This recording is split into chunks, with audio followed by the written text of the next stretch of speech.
Welcome to the Audiobook Lovin Podcast, discussing all things audiobooks with the authors that write the stories and the narrators that perform them. Brought to you by Viviana, Enchantress of Books. Hi, everyone, and welcome to Season 3 of the Audiobook Lovin Podcast. Today, I am chatting with author PJ Fiala. PJ, thank you so much for being here. How are you doing today? I'm doing well. Thank you for having me. I'm excited to get to know you better, so you're welcome. Why don't we start by having you tell us a little bit about yourself, how long you've been writing, and how you got started? Okay. Well, I live in Wisconsin, so the frozen tundra. We've been having some nice warm weather, but usually it's cold here for many months out of the year. I have 4 children. I've been writing for 9 years. And I've always wanted to write. But, before self-publishing was a thing, and back in the day, it seemed insurmountable for me to try to find out how to reach out to a publisher and to send your book in and to, to wait for a response. It just seemed like there were so few people that were going to be granted the permission to do that, right? So it seemed like a pipe dream to think that I would ever be a published author. But we'd always talked about it. My husband and I, we've been married for a long time, and it was always a joke. Oh, someday you'll put that in a book, or someday I'll put that in a book. And it was just kind of an aside joke. But 9 years ago, I used to work as a paralegal, and I was working at a job where I drove 90 miles one way. Oh, But I did it because I loved the job. I loved the attorneys I worked with. I loved the office. I loved the job. It was an opportunity I couldn't pass up. But after about a year and a half, my husband really wanted me to not be driving that much. It's 3 hours a day on the road. yeah. So I started looking for a job closer to home, and I found one and made the move. And I knew the first day it was a mistake. Oh. The attorney that I worked for was awful. She was just absolutely awful. Aw. And I just didn't know what to do from there. I mean, I had just started the job, and I'd sit in the parking lot and cry before I walked into the office in the morning. I just hated to go in there so much. And my husband and I talked a little bit, and he was the one that said, maybe now's the time you start sitting down and writing those books, or you're always going to be working for people like her. Good point. So I just sat down and started writing. And then as I started doing research, I saw that, self-publishing is kind of a thing. And maybe I actually could make it a reality. Well, here we are. And here we are. Yeah. Have you found that the journey in the self-publishing world has been, obviously with its challenges and learning curves and things like that, but have you enjoyed it? Yeah, for the most part. First of all, to be able to write stories is a dream come true. And I'm fortunate to be able to do what I love to do. And, every job has its challenges. And of course, the learning curve was huge. I mean, I didn't even belong to a book group on social media when I first started writing. It was like, I didn't know they existed, right? So the learning curve for me was like stepping off a mountain and trying not to get hurt as I fell. And so it was big, but, and there's always people, people can suck. So the things that you deal with encountering some people that don't necessarily have your best interest at heart, but have their own, and, trusting too much, all that stuff. But oh yeah, girl, I've been there, done that. You just kind of trust that someone is, at their face value, and you find out later it's not necessarily the case. But that's with any profession, right? Yeah, that is true. And so how did you end up writing romance? Well, I was a romance reader. I loved reading romance. Actually, one of the genres that I love to read is historical. I don't write historical because the learning curve is tremendous for that. I mean, readers that read historical romance are very educated readers. They know the year the button was invented. Oh yeah. They know when there were ties on breeches and pantaloons so you have to be precise when you're writing that. And so I'll just be a historical romance reader and write the other stuff. Yeah. So when it comes down to your books, where do you get the ideas for them? I don't know. I get asked this question a lot, and I just think it's people. First of all, people are interesting. I could sit in a mall and watch people all day long, right?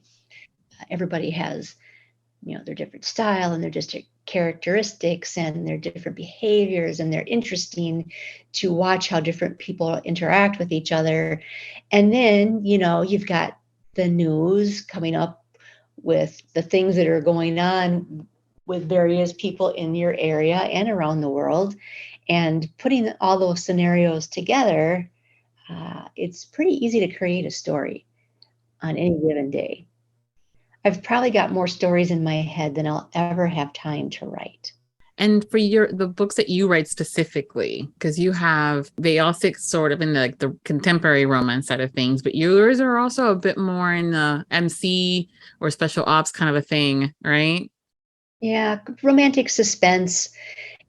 And, when I started, it was just sort of suspense light, I guess.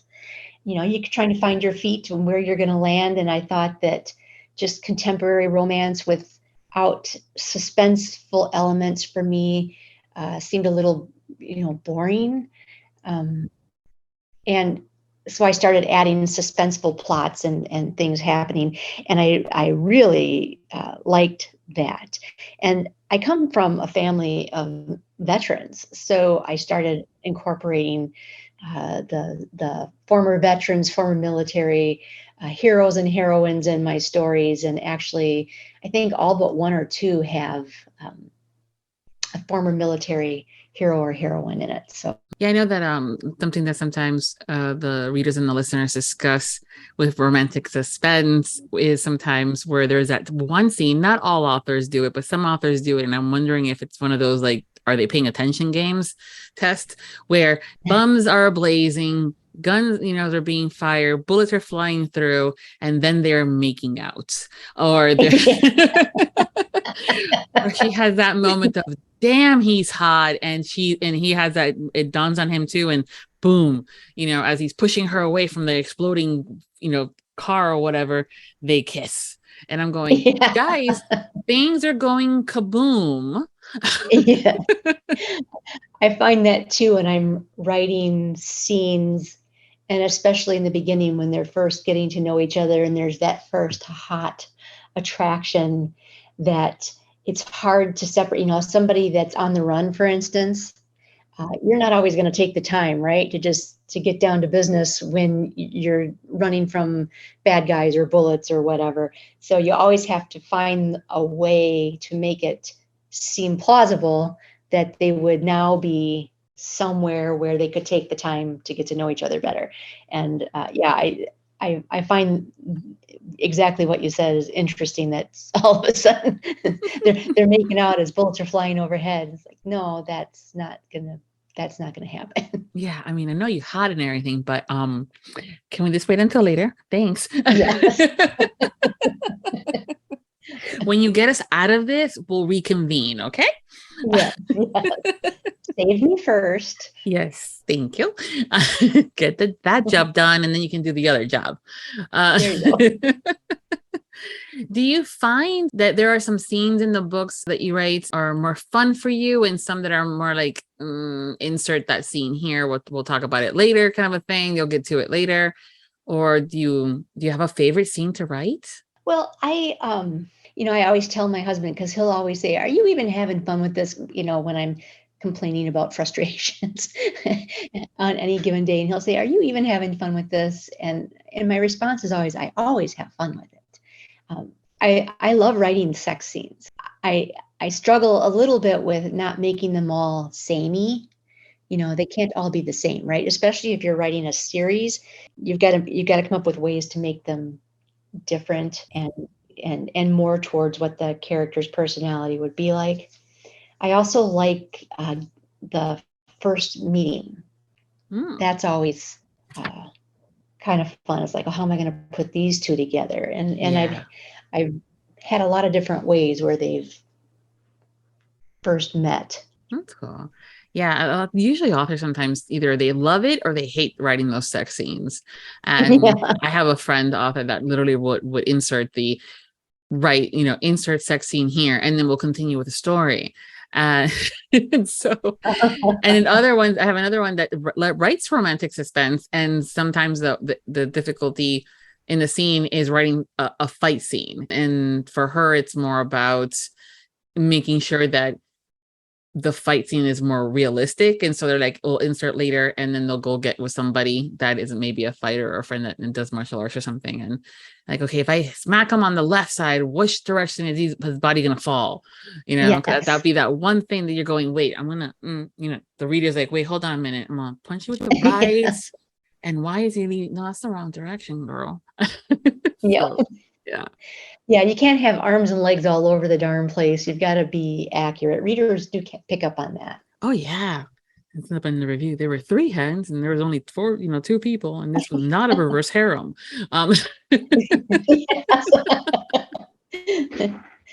Yeah. So you've written these books. You have these characters, the genre that you love in writing and stuff like that. What made you decide to take that extra step now and say, I'm going to put it in audio? I just kind of felt like it was time, and I'm probably a year behind. I would have liked to have had them out sooner. Audio is really exploding in the market, and it's always time and money, right? And it seemed at first like anything else. It's like, I don't even know how I'll start to find narrators, and I didn't want to do like a royalty share thing with ACX. I wanted to do something on my own, and I just wasn't sure how to go about that. So it takes a while. You have to find authors whom you trust, and you see that they are doing well, that you would ask them, how did you find your narrators, or how did you go about starting your audio? Did you work with a company? Did you work on your own? And to see what they did they like one way better than another? Did they do it the same way? Did they do it differently? And then to assess how I would like to do it myself. And that takes a while, because in the meantime, I'm still trying to put out books, and I'm still trying to market the backlist, and keep all the balls in the air here. So it seems like you can parse out an hour or 2 here and there to set aside to research some of this stuff, but and that ends up taking a long time. So. Yeah. I think sometimes we forget that while it's still a business, because you guys are a business, having those conversations about, hey, how did you find your narrators and stuff like that? It's very similar to like when you have a friend, or you're in line with somebody and you're like, oh my God, I love your tattoo. Where'd you get it? Or, hey, I love your hair color. Who did that? And it's just kind of getting those referrals and references. And that's usually the best way to start. So that was versus, any Tom, Dick, and Harry on ACX, because sometimes, Yes. Yeah, I wanted, and that doesn't mean, I guess, that they don't have good narrators, but I just wanted to be separate and own what we end up putting out, so that I can market it how I would like to market it. So, and I want to be careful with it. Yes. Oh, no, absolutely. I mean, ACX, we all have to start somewhere, and you don't ever start, working at Tiffany's in the boutique. You kind of start at other places, and then you work your way up. A lot of narrators will start in ACX, and that's fine. But that's also sometimes, unfortunately, there have been situations where authors have been completely fucked over, and files are not done and everything. So that's it. Like what you said before, as with any business, there's always the bad apples and things like that. So it is important to do the research. Yeah. And of course also finding the narrators that fit your characters, because you can have the top of the line narrator available and you have the funds, but if they don't match the character, it's a moot point, at least in my my eyes. And so your books are narrated by Rose Dioro and Troy Duran for the most part. And I've had them both on the podcast. They're very nice. How did you They do a great job. How did you land on them? Did you reach out to one and then the other one did the casting, or was it a dual thing? Like, how was that for you? I actually went through Brick Shop Audio. I had a couple authors tell me that that's how they started producing their audiobooks. And one author in particular said she had a few, maybe a short series or something narrated, and she worked through Brick Shop. And then she said it, and then I left them thinking maybe I could do it on my own. And so she tried another series like out on her own, trying to just approach narrators, either through social media somehow. And she said, I turned around and went back to Brick Shop because they kind of make it easy, right? We've got a project manager who's managing all the files, and especially when you're doing the dual narration, it's like, when is this one's going to be done and when is this one going to be done, and putting them together. And so I went through them, and she sent me, I think, 7 or 8 auditions from different people. And one of the things that I work with Samara at Brick Shop, and one of the things that she had said was, try to find a portion or a section of your book that has multiple voices, so you can hear how they would do different voices. So the first book that I had narrated was Ford, Finding His Fire, which is the first book in my Big 3 security series. And in that book, Ford has a little niece who's 8 years old. Aww. And there's a section where he's talking with her, and then talking with Megan, the heroine, and then and then himself, and then his sister. And so I had that clip out there for both the male and the female narrators. And then I also had another section that was more from the heroine's point of view that had multiple voices. And one of the things that I noticed right away I listened to the female narrators first. Rose was the only narrator in the grouping that I had listened to that changed her voice for all the different characters. And the other narrators that I had gotten snippets from or samples from didn't really do a very good job with that. So that was my right away when I heard her, and she's very good at it. I mean, she really adds a lot. You can tell she's an actress also, because she really adds a lot of emotion and intonation into her narration. And then with Troy, well, he does a great job with changing his voice for different characters, but his voice in general is just, as soon as I played it for my husband, he said, "That one, right?" I said, "Yep, that's the one." Good job, hubby. Yeah. It's important. I think sometimes, especially when their authors are starting out, at times they're obviously the cost and what it entails, the process of it can be very daunting. But then they kind of always want the narrators that are more well-known or have a bigger social media platform of sorts. But it's finding that right narrator that was going to do your character and your story justice is the most important thing. Yeah. No, Brick Shop and Samara, they're awesome. They're great to work with. So they're wonderful. Yeah, for real. Do you listen to your books once they become the audiobook, as far as like part of the proofing aspect of it or no? Yeah. Actually, I just got one in today. So I'll just take the time. And if I'm just, doing emails or doing mundane stuff that I don't have to focus too hard on, I will have it playing in the background, because I can catch things pretty quickly. And they've been so spot on. There's hardly ever something that has to be changed. So, and they've been also very good. I've got now this book that I just got back today to start proofing. The main character's name is Charlesia. And so they before they even started, Rose and Troy each contacted Samara and said, we'd like to know how we pronounce this name before we start. So some of those things are already set before they even start recording, which really makes the editing so easy. So I just have it playing in the background. Or for instance, tomorrow my husband and I are leaving to go to Louisville, Kentucky for Knockout Book Bash book signing. And so I'll have it in the car and we'll listen to it so that we can proof it as we drive. Fun. Yeah. Yeah. It's and authors have providing the narrators, whether they're producing it via production company, a publishing house, or on their own. I think authors are starting to realize that it's important to kind of give the narrators a list of specific information with regards to the characters, whether it's an accent, if it's a lisp, if it's a bit of a cadence, if this is the kind of character that when they get excited, they talk really, really, really fast. Yeah. You know, Yes. versus, you know, finding out in chapter 25 that, oh, he has a Russian accent. Oh, fuck. Yeah. Where the heck did that come from? Damn it. Yeah, well, apparently it happened a few times to different narrators where the accent was never discussed in the first 2 or 3 books of the series, and it comes out in their book 3 or 4, and you know the Irish rogue. I'm like, they're like, wait, what? Yeah. So, This is a different guy. Yeah, I'm like, this is the same character. They're like, yeah, didn't anybody? I'm like, no. I'm like, okay, and you know, maybe they decided to become Irish. Who knows? Yeah. It could happen. Yeah. Fiction.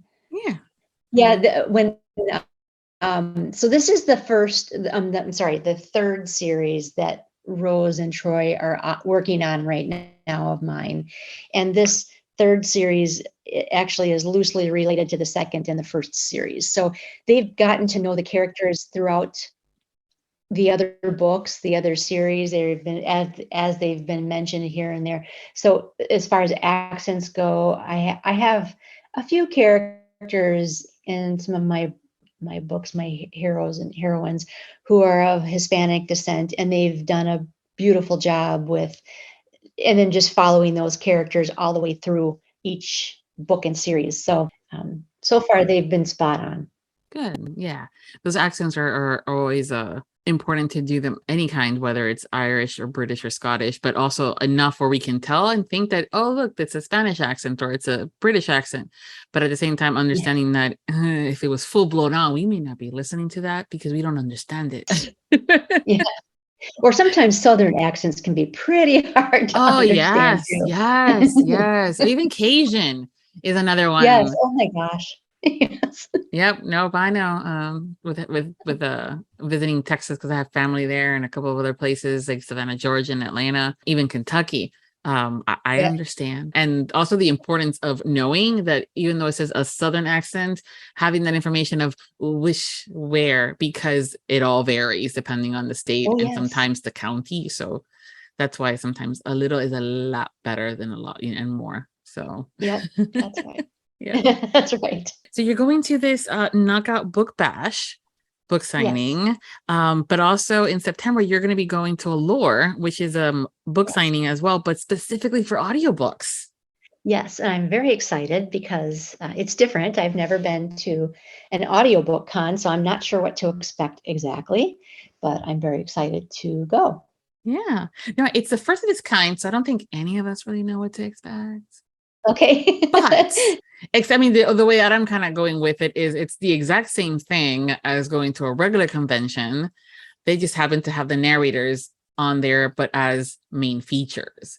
Where, you know, sometimes they'll have them, or like when they'll have the book models, you know, at an event. This is the whole concept. I was thrilled that they were doing it specifically for the audiobooks because there is such a huge following an audience of them, and many times we feel like a little left out when it comes down to book signings because we're missing parts of the story as far as the narrators go, or sometimes the authors are like, no, you know, but it's going to be a fun event. And what are you looking forward to the most? And the fire and ice ball sounds fun, and actually it all sounds fun, so yeah, I'm excited for it. And Troy will be there. Yes, he will. I'm excited. I had a couple of chats with him online, and he's been on the podcast, but meeting them is always like, oh my God. Well, if they have a good personality, they can really make an event. And case in point, I was just at a book signing last weekend before last, and there was a couple models there. Actually, there were 3 book models walking around who had books there with their pictures on the cover. And 2 of them, well, I'll say one of them actually just kind of sat at a table on his phone the whole time, didn't really engage with people. And, there's hardly ever anybody stopping at that table, where 2 tables down, one of the models was standing. He stood the whole time. He engaged with the readers. Oh, he was flirting with them and taking their pictures with him. And there was always a crowd around that table. And she was selling books like crazy because of him and his personality, right? And then the third one, I saw him walking around a lot, but I didn't see how he engaged with people. But it makes a difference. And the same with narrators. If they will engage with readers, they will really help sell a book or several books. Oh, absolutely. Whether it's in person or even social media. It's always funny too, because I think a lot of the individuals that are in this industry, in particular authors, tend to be more introverts. And also they also tend to have problems with promoting themselves. Yes. And then they go to a book convention where they have to engage with the public and be, on all the time while they're, at the signing events, and then be approachable. But they're also, you have that a mix of the imposter syndrome. Oh, no one's going to come and see me. And so they get shy and they start you see them sometimes kind of going down, and I'm going, no. Hi, how are you? Yep. Yeah. You've got to stand up and always be, I never sit at my table. I always stand because that's more approachable, I think, than as if you're sitting behind your table like you're the queen waiting for her audience to approach. Oh, and that's true. And, unless my feet were really hurting, but it is a lot, and it's exhausting by the time you get back to your room at night, but it's always worthwhile and fun. Yeah, no, it's really a lot of that, peopling. I think many of us are going to have to remember what that's like. Yes. I haven't been to a convention since this whole thing started. So it's been about 2.5 years since I've been to something like this. But, having these conversations with you guys prior to the event, planning on doing a couple of other little things here and there with some of the organizers and stuff like that, always makes it for an easier in person. You're like, hey, PJ, hey, how are ya? Yes. Yes. Yeah, you're exactly right. Yeah. And the narrators are, they'll have, they're the majority of ones that I know are very sweet and stuff. Troy definitely has a personality on him, and he will be getting people around and stuff like that. So I'm kind of looking forward to, I like people watching when it comes to stuff like that too. Because many times I'm going, bro, you are such the introvert. How are you putting this on? Yeah. Yes. Says the girl that's also an introvert, but has social, extrovert tendencies when she has to. So it's, well, you do what you got to do, right? I mean, if you're a true professional, you do what you have to do. Oh yeah. And some people just can't do that. I'm even watching in the author group of this signing I'm going to this week. You can tell those that are nervous because they're posting, I've got swag at my table. Come to my table and get some of my swag. They're so worried that nobody will show up. And what they need to realize is everybody will show up. Yeah. Well, it's hard. It's hard. It is. It's that you're sitting. So if anybody's listening that has never, ever been to a convention or a signing like this, a lot of times they'll put the tables in an aisle format. So you'll have the center where people can walk around, and then you have tables on either side. And then it becomes almost like the cafeteria scenario where the tables are next to each other and things like that. And of course, there's the swag and the books on the table. Some of them will have banners. It depends if you're in the corner. There's a lot of factors too, where they're at and things like that. And then you have just we're all human. And it has that moment of like, no one's going to come and see me. Why would they want to? No one knows me. I'm just starting, or I only have, 1,000 followers, blah, blah, blah. And those voices can get very, very loud. And everybody's also especially looking. when you're with big authors. Yeah. Right?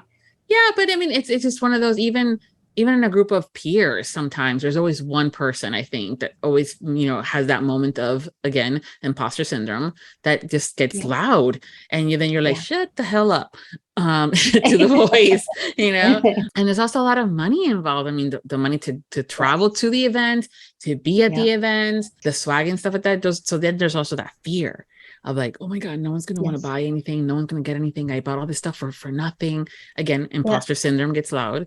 But yeah, that's also where, when you find those readers that are raving about you or loving on you, I always say, grab a friend that has never read or listened to that book and bring them over to that author, introduce, and kind of go from there. And, just being kind, it goes such a long way. And Oh, absolutely. Yeah. Absolutely. Yeah. Oh, yeah. And, having that information there too, like having those books out there with the covers, because I have stopped many a times of like literally like a screech from like, simply because the cover come out and I'm like, hey, I have no idea who you are or what you write, but man, that's a great cover. Tell me more. Yeah. The eyes get lit up, they start talking, everything's great, but we're going to be having so much fun. And I'm also the girl that if I see nobody at a table, I'm going to rush over there and like, hi, what you doing? What you writing? And stuff like that. So it's going to be all fun and stuff. When you're not planning on going to events and signings and bookings, and you're not marketing your books and writing and doing all this other fun stuff that has to do with business, what do you do for fun? Well, my husband and I are bikers, so we hop on the motorcycle. We're actually getting ready we always take a big vacation every summer. And it's late this year because of some of these book signings that have rescheduled from being canceled last year.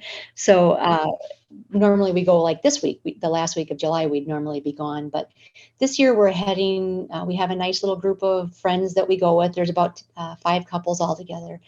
And we're headed to the Ozarks. We had to stay a little bit closer to home this year because of tight scheduling for people, but we take a big vacation each year and we'll just ride around the Ozarks this year. And we got an Airbnb. We'll go in a different direction every day and stop and see sights and stay in little towns. And that's kind of a big thing. Our same group that we bike with for vacation, we always have a Thursday night dinner ride. So we'll go ride for a little while and then stop somewhere and have dinner.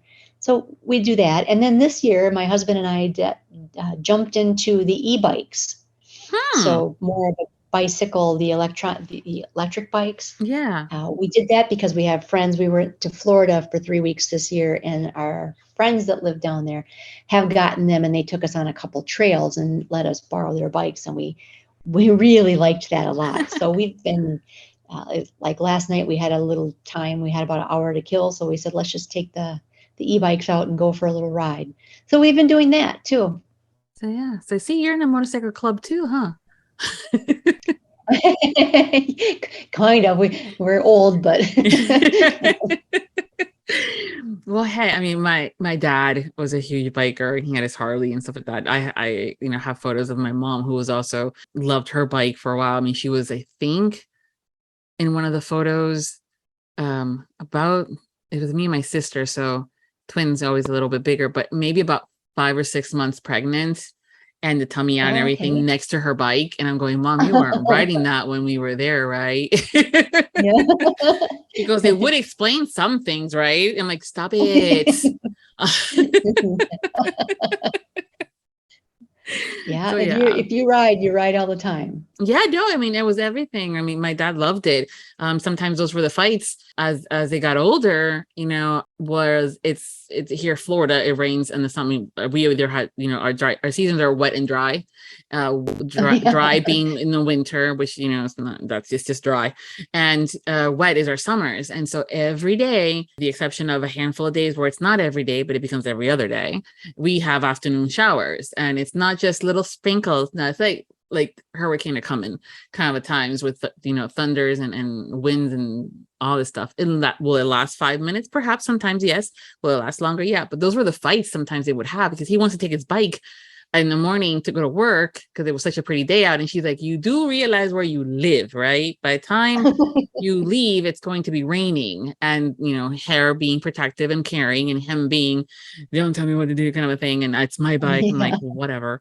Oh gosh. Yeah. So I grew up with the bikes. As far as I never rode one, I was never, by the time we came around, I think her bike obviously became more of a car as soon as the pregnancy occurred. And then of course, you don't put kids in the bikes. So yeah, right. Yeah. So it's on my to-do list. I kind of want to just at least go like wee for a moment. So, and then just it's a great sense of freedom. I've heard that. That's what that is that you kind of have to trust. And I'm going, that's a big word, trust. Yeah. But it's on my list. So, it's exciting. So that'll be fine. I'm sure. I'm surprised you don't write a whole lot of like motorcycle stuff in your books, or you do, but it's more from that special ops perspective versus the MC stuff rather.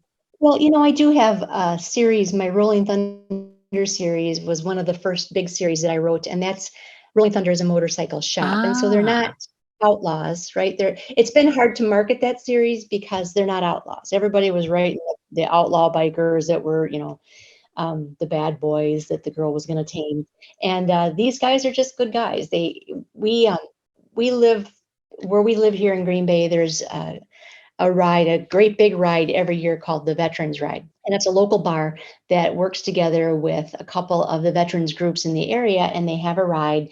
They raise money to help local veterans with whatever they need, a special needs. It might be that you've got an older veteran that his front porch is falling apart and he can't afford to have it fixed, or he might need a cane or a wheelchair ramp built, or medical assistance, or just even transportation to get to and from doctor's appointments. Whatever a veteran in the area needs is what they raise money for. And they've raised, I think, more than $1 million now over the years that they've been doing this ride. And because of that ride, and it's my favorite ride of the year because it's so well organized, that's how Rolling Thunder came to be. Rolling Thunder is a bike shop, and they organize a veterans ride every year. And the series is, I call it kind of a family saga, because the series, the first book is Jeremiah, who owns Rolling Thunder. And then the next book hero is one of his twin sons. And then the next one is the veteran who received the benefits that year. And then the next one is Jossie, the heroine from the first book, her son. So each book is about one of the family members or one of the employees of the bike shop. So they're just good guys. They're not out breaking the law. It's been hard to market that one. So I just kind of put it in romantic suspense.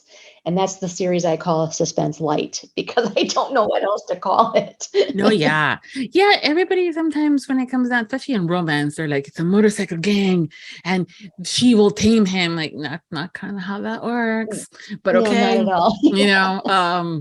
But yeah, there's He'll a make lot an old of lady and slap a vest on her, and that's about it. right. Yeah. And so that's when I see those. There's been a couple of other also in romantic suspense where they were bikers and they own a bike shop, but they were also undercover cops, and special ops of sorts and stuff like that. So those were always fun. Okay. And I'm like, because they would get on the bikes to just do fun stuff, and I'm like, oh my god, that's what that's like. Okay. Yeah. So as we continue to get to know you better, let's do a lovely game that I love to play with my guests, the 2 truths and a lie, where you tell us 3 things about you and we try to figure out which one's the lie. If you're ready. Okay. So I drink bourbon, just straight up in a glass, no ice. I am nearly 6 feet tall at 5'11". And my third thing is I am 69 years old. Okay. I'm going to say the lie is that you're 69 years old. Actually, I screwed that up. I had 2 lies and a truth. Either way, the lie is still that you're 69 years old. Yeah. I'm not 69. I'm 63 though. Oh my goodness. No, you're like at least in your early 20s. You're fine. No. Now, my mom was 32 for quite some time. So Yeah. I'm just used to that. Yep. For a while there, I started saying that I was having, like when I turned 39, I said I was having the 10th anniversary of my 29th birthday. And it would make people think a little bit. It'd be like, Yes. yeah, I have to count.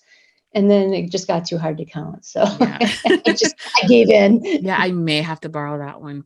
Yeah, there you go. Just for shits and giggles, especially since I have allergies in mathematics. My mom always said hate is a strong word and I should not use it. So like allergies, we all have to deal with it. So there I am dealing with my math. But yeah. There you go. Okay. So straight bourbon, is it true if you do that? Or is that what I do. Oh, wow. I love straight bourbon. Really? So I'm glad we're going to Kentucky because I think we're going to have to stop at a couple of distilleries and bring some new bottles home. Yeah, no, it's a great place for that. And I had been there once, did not have the opportunity to go to anything, but I've heard they're really, really good there. So as far as even the tasting of it. Oh yeah. I've tried, but it's just like straight alcohol, like rubbing alcohol for me. It's an acquired taste. It took me a little while to get used to it. And actually we went to a party at a friend's house and she was just a hoot. She's a little short Italian lady, but she was gregarious. She just had a fun out there personality. And she handed my husband a glass of bourbon and she said, "Here, you got to taste this. It's the greatest stuff ever." And he took a big swallow of it. And he leaned over to me and he goes, "Help me." Oh. And you have to learn that you have to sip it. And then, after you try it a few times, and it really does, you can tell the difference in how different ones are distilled. So we try to taste test different ones and see which ones we like the best. But yeah. What is it? Woodruff? There's one with W. Yeah, is that the one that sponsored or used to sponsor the Kentucky Derby? Maybe. It's one of those sophisticated hair-end tire tiers in the shelf. Woodfield Reserve. Yes, that one. Mm-hmm. Yep. That's very expensive, very pricey. Yeah, but that one I was like, okay, maybe. No, not really, but okay. Well, otherwise I was like, can't do it, Captain. Nope. But yeah. The smoothest one I have found, and there really is a difference. It's just smoother. It's not as harsh or burny, like you say the like the rubbing alcohol sensation in your throat, is Knob Creek. That one is smoother. It's just a little softer going down. Perfect. I'm writing that down. Yeah. There you go. Knob Creek. Yeah. Perfect. Yeah, I'm all for trying new things. I like trying different, stuff when it comes down to the cocktails. Sure. For fun and things like that. Because, usually you get the beer when you're a teenager. Yeah. Or wasn't it like the Mogan David wine, the old cheap wines that you could get for the ones in the box too, depending on yeah. And then of course you have those moments where you're like, I'm so sophisticated, so you go straight into the wine phase a bit of sorts. And I'm like, I just want my margarita and a Bahama Mama. We'll have a couple shots of bourbon and add a lure. How about that? Perfect. Yes, definitely will be doing that. And you'll be drinking me under the table with that one. But I will try. Yeah, we'll definitely be getting. I'm excited to meet you and everybody else. Yeah. So before we go, can you tell us what you're currently working on and what's coming up for you that you can share? Sure. Well, actually, I have a release tomorrow. Keeping Corey is the 7th book in my Raptor series. So that releases tomorrow. Actually, I just got an email from Apple that it released on Apple today. But anyway, that's the newest release. And Healing Hope, the 8th book in my Raptor series, will release September 29th. And then as to audiobooks, I have Holding Hadley, which is book 2 of my Raptor series. That releases next week. And then the 3rd book in the Raptor series, Craving Charlesia, that's audiobook, releases August 18th. Adding more to to be read listen list. So it's great. Yeah, no, it's I love it. I love it when there's a series and we can kind of go back and forth. And I know that a lot of times fans want the simultaneous release, but there's a lot of factors that I've talked about before that sometimes just can't happen. And so I will pick up the book and read it if I can't wait, or I will entertain myself with another author because it's not cheating. And then I'll when year comes out and stuff like that, we're like, okay, it is time. We sit down and we listen and we do stuff. Yes. So yeah. So the simultaneous release, you're working on that, you said? Yeah, because we're releasing backlist stuff into audio right now. So, that's kind of how it's working out. But as we move forward, I'm hoping to get to the simultaneous release by next year, which will be nice to do. Cool. Yeah, please, and not to be a Debbie Downer or anything, but you're going to do everything fantastically on that. And you always kind of have to wait on the Audible gods to process that. So hopefully between now and when you do that, they have gotten their shit together. So things are not, but no, we love it. We're willing to wait. So that's the other thing too. I think the listeners and the readers that know and it's worth it, we're willing to wait. It's okay. So as long as we're getting it, we're fine. As long as you know it's coming. Exactly. Yes. As long as we know it's coming and who has been cast and all that fun stuff, we are okay for when it comes out. So you're good. Well, thank you so much, PJ, for taking the time to hang out with me today. It's been so much fun. It has been fun. Thank you for having me. I really appreciate it. It's been an enjoyable experience. Yeah, so thank you. I will be including all of her social media links on the post over at Viviana Enchantress of Books, so you guys can make sure to follow her. And until next time, happy listenings. Thank you to all of our Audiobook Lovin Podcast Patreon. Special thanks to Nixley Zenner, Carol Liebner, Brittany Robinette Leiter, Michelle Bastard, Brandy Schmidt, April Branson. The Audiobook Lovin Podcast has special Patreon access levels. Join today to receive benefits including early access to episodes, shout-outs, special exclusive content, and much more. Support the podcast by becoming a Patreon at www.patreon.com/audiobooklovin. We thank you for your support. Thank you for joining us on the Audiobook Lovin Podcast, hosted by Viviana, Enchantress of Books. For links and more information discussed in today's episode, previous podcasts, or the Audiobook Lovin Series, please visit our website, vivianaenchantressofbooks.com. If you enjoyed today's episode, please leave a positive review wherever you listen to our podcast. Until next time, happy listening.